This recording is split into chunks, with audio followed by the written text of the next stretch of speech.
Նախ ուզում եմ շնորհակալություն հայտնել ես լսումները կազմակերպելու համար նվիրված քաղբանտարկյալների պաշտպանությանը, հավաստիացնում եմ ձեզ, որպես պատերի այն կողմում գտնված մարդ, շատ կարևոր է նաև Արմենը նշեց Աշոտյան, երբ որ քաղբանտարկյալը, որը գտնվում է անազատության մեջ, ինչ-որ մի լրատվության, ինչ-որ մի ֆորմատով տեսնում է, որ իր մասին հիշում են, եւ մենք չպիտի մոռանանք, որ ոչ միայն հանրաճանաչ մարդիկ են բոլորիս հայտնի քաղբանտարկյալի կարգավիճակում, ում անունը հաճախ ու շատ է տրվում, այլ նաև մարդիկ կան, որոնց անունը մենք կամ հանրային լայն շրջանակները չգիտեն, ուստի այսպիսի լսումներ ու նաև քննարկումները, որոնք ուղղված են քաղբանտարկյալների պաշտպանության հետ, շատ կարևոր նշանակություն ունեն։ Ես ուզում եմ առաջին հերթին ազատություն մաղթել Բաքվի բանտում գտնվող մեր հայրենակիցներին, հետո շուտապույտ ազատություն ու ուժեղ կամք մաղթել մեր սրբազան հայրերին, ազգային մեծ բարերարին, Սամվել Կարապետյանին, իմ պատգամավոր ընկեր, որ նաև հին թիմ ղեկավար է Արթուր Սարգսյանին, մեր մյուս երկու համայնքի ղեկավար ընկերներին, ես այսօր իմ շեշտադրումը ու ոչ միայն այսօր կատարում եմ թիմ մարմինների ներկայացուցիչների նկատմամբ իրականացվող քաղաքական հալածանքներին, ուստի շուտապույտ ազատություն եմ ուզում մաղթել նաև Դավիթ Համբարձումյանին ու Վարդան Ղուկասյանին եւ նաև մեր ընկերներին Նարեկին ու Վազգենին եւ մնացած այն 3-4 տասնյակ անձանց, ովքեր գտնվում են անազատության վայրերում։ Հարգելիներս, ես իմ կյանքի որևէ էտապում, որևէ իմ գործունեության ոլորտում երբեք չէի մտածել, որ նմանատիպ մի ամբիոնում ես ելույթ կունենամ որպես քաղաքական հալածանքների ենթարկված կամ բանտարկված անձ, որը 2 տարի 7 ամիս անց է կացրել ազատազրկման վայրում եւ դեռ իմ նկատմամբ եւ իմ նման մի շարք մարդկանց նկատմամբ հալածանքները շարունակվում են եւ այդ հալածանքների վերջը չի էլ երևում։ Բայց այսօր ես նաեւ այստեղ եմ որպես մի մարդ, որը անձամբ իր մաշկի վրա թե ֆիզիկապես, թե հոգեպես զգացել է այդ ծանրությունը, այդ հաճախ անելանելիությունը, բայց նաև ամենից շատ չկոտրվելու կամքն ու ցանկությունը, որ այս պայքարը, արդարության համար պայքարը հասցվի իր վերջնագետին, որովհետև էլի եմ ասում, մենք հաճախ ասում, անցնում ենք, ժամանակներ են փոխվում, տասնամյակներ են անցնում եւ որևէ մեկը որևէ անգամ չի պատկերացնում, որ կարելի է մի անգամ A-ից մինչև F կամ չգիտեմ լատիներենով ալֆայից մինչև օմեգա դնել եւ քանդել ինչ-որ մի հանգույց, որը կոչվում է քաղաքական ապօրինի հետապնդում, մարդկային ապօրինի հետապնդում։ Իդեպ հետապնդումների ապօրինությունները չեն սահմանափակվում միայն քաղաքական ապօրինություններով կամ քաղաքական հալածանքներով եւ կարծում եմ, որ Հայաստանի Հանրապետության ամենացածր օղակը իրավապահ համակարգից զբաղեցնողից միջև ամենաբարձրը պիտի իր առջև ունենա այնպիսի միտք, որ իր նկատմամբ եւ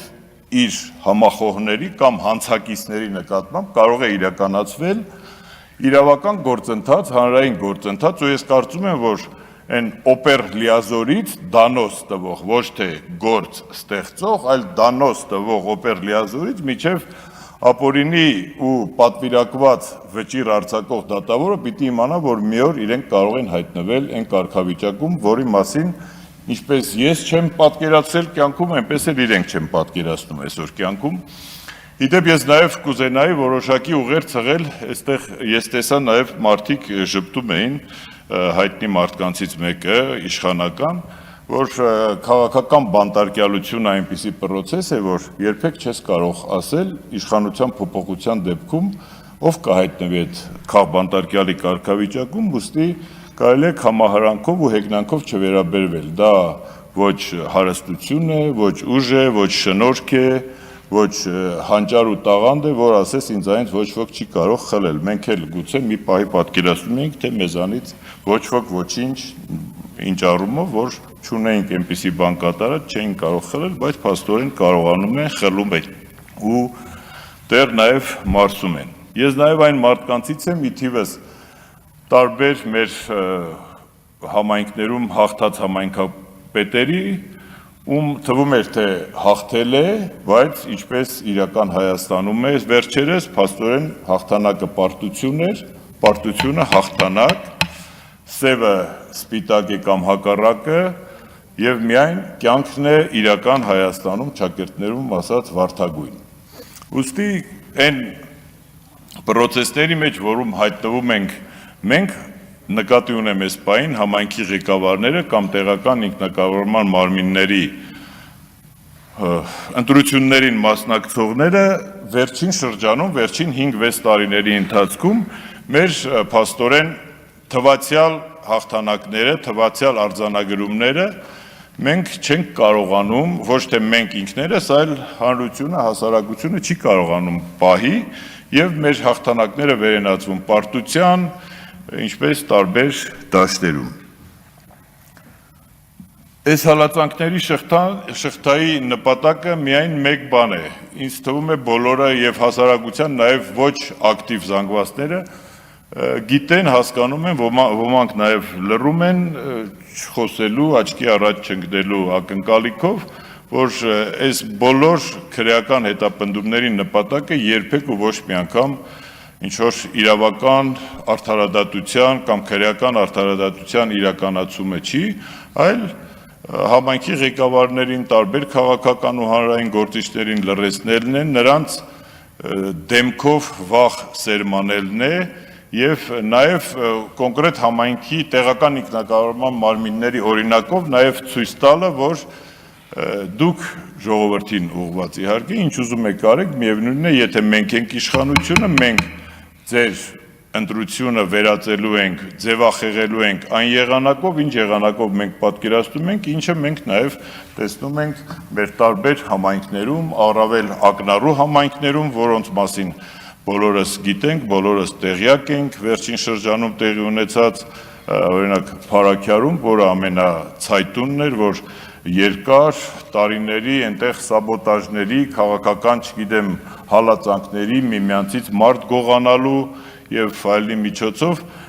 նոր ընտրություններից հետո արձանագրումները նաեւ դուրս չեկան որոշ շրջանակների եւ այդ բարեհոգեբանական համայնքում տիրող մթնոլորտը բերեց հանգեցրեց մարդկային ողբերգության։ Մենք ինչ տեսանք Գյումրիում, որտեղ նախորդ իշխող ուժը Բալասանյան դաշինքը կարծես թե իշխանությունների հետ որոշակի նաև համագործակցության եզրեր էր գտել, ես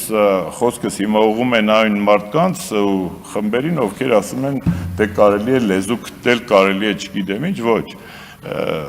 ինչպես եւ ենթադրվում էր, ինչպես եւ ենթադրել է ես 21 թվականին, այս մարդիկ ոչ թե լեզու գտնելու համար են, այս մարդիկ հնազանդեցնելու համար են եւ որ պահին, որ իրենք հասկանում են, որ հնազանդության իրենց պատկերացրած սահմանները խախտվել են, այդ դեպքում արդեն որևէ պայմանավորվածություն չի գործում, ուստի ավելի լավ է չպայմանավորվել եւ հանգիստ խղճով կներեք կամ գնալ նստել կամ չգիտեմ ինչ լինել, բայց չպայմանավորվել երբեք։ Մասիսի համայնքապետի հետ տեղի ունեցած վերջին իրադարձությունը, այնտեղ բնականաբար ավականու միջև ուժերի հարաբերակցությունը այնպիսին էր, որ դժվար է այնտեղ այդ քաղաքական բնույթի խաղեր կազմակերպել եւ կազմակերպվեց քրեական եւ դատական պատժաչափի այնպիսի անհամաչափ տարբերակ, որոնց մասին կարծում եմ նաեւ իրավաբանները այստեղ կխոսեն, ես իմացա, որ երբևէ որևէ մեկի նկատմամբ վերջին գոնե 5-6 տարիների ընթացքում չի կիրառվել ու նաև գիտենք, որ եթե նույնիսկ 3 ամիս ապակաս լիներ պատժաչափը, ապա Դավիթ Համբարձումյանի նկատմամբ կիրառվեր մեղմացնող երևույթներ, դա չեմ ուզում չարաշահել, ուզում եմ ժամկետի մեջ մտնենք։ Հաստաբաններ կան, որ պետք է գնան դատի հիմա հենց մեր սրբազանների մոտ։ Լավ, ուրեմն այսքանը ես ավելի շատ շեշտադրում եմ տեղական ինքնարակառնման մարմինների մեր ընկերներին էր ուղղված ու նրանց պաշտպանությանը, ես ուզում եմ, որ իրենք շուտապույտ ազատության մեջ հայտնվեն եւ մյուս այն համայնքի ղեկավարներն են, ովքեր որ դեռևս կարկավում են ու մտածում են, որ իրենց էլ հերթը կհասնի, իրենք թող իրենց տեղերում պին մնան, մենք էլի պայքարելու ենք, մեր պայքարը վերջ չունի, մեզ կոտրվել չունենք, ուզում եմ շուտապույտ ազատություն մաղթել բոլոր քաղբանտարկյալներին։